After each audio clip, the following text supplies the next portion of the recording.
जैसे जैसे हमारी नर्मदा परिक्रमा का सफ़र आगे बढ़ रहा है, वैसे वैसे हमारा एक्साइटमेंट लेवल नेक्स्ट लेवल पे पहुंच रहा है। इसलिए हम जल्दी तैयार होकर निकल गए। हालांकि बहुत जल्दी तो नहीं है, बट हाँ, हम धीरे धीरे यूज़ टू हो जाएंगे जल्दी निकलने के। रास्ते में हमें ये आम का बगीचा मिला तो थोड़ी देर हम यहाँ बैठ गए, क्योंकि ये सब चीज़ें हमारे लिए बिल्कुल नई, हमने पहले कभी नहीं देखा। तो हमने हर चीज़ को एक्सपीरियंस करते हुए चले। ये हमें रास्ते में एक भैया अपनी बैलगाड़ी ले जाते हुए मिले, तो हमने सोचा ये भी एक्सपीरियंस किया जाए, क्योंकि इससे पहले ना तो चीज़ें मिली हैं और ना इतना उनको एक्सपीरियंस करने को मिला है कभी कि हाँ हम चलाएं। भैया से हमने बोला और उन्होंने हमें पहली बार में अपनी बैलगाड़ी दे दी चलाने के लिए।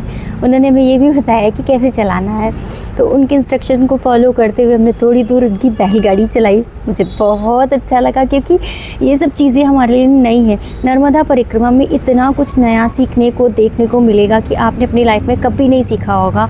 और एकदम देसी लाइफ, आप इतनी दुनिया की चकाचौंध से दूर। अब ये देखिए ये नाव है। अभी तो मुझे यही लगता था कि नाव में सिर्फ हम बैठ के सवारी करते हैं, और यहाँ पे बाइक भी इस पार से उस पार जा रही है। मतलब कितना कुछ देखने को मिलता है, हम सोच भी नहीं सकते हैं।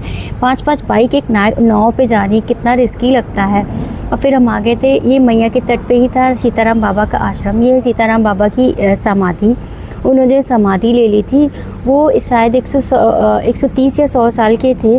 उन्होंने अखंड रामायण करते थे, और हम इतने ब्लेस्ड थे कि हम उनकी समाधि पे दर्शन करने के लिए आए, क्योंकि ये भी आश्रम हमें रास्ते में ही पड़ा। और इन कुछ क्या मैक्सिमम चीज़ें हमें पता ही नहीं कि क्या है। जैसे जैसे हम इस यात्रा में बढ़ते हैं आगे, हमें बहुत सारी चीज़ें ऐसी मिलती हैं जो कभी हमें सुनने में भी नहीं आई।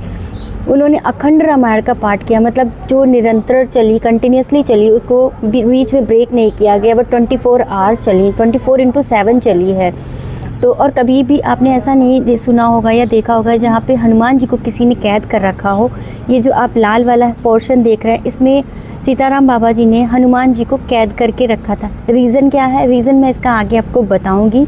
और ये भी पहली बार सुनने को मिलेगा किसी ने बजरंगबली जी को कैद करके रखा है। चलो मैं आपको सीताराम बाबा के दर्शन कराती हूँ। वो तो समाधि थी, और ये है सीताराम बाबा, जो कि राम जी के बहुत बड़े भक्त थे।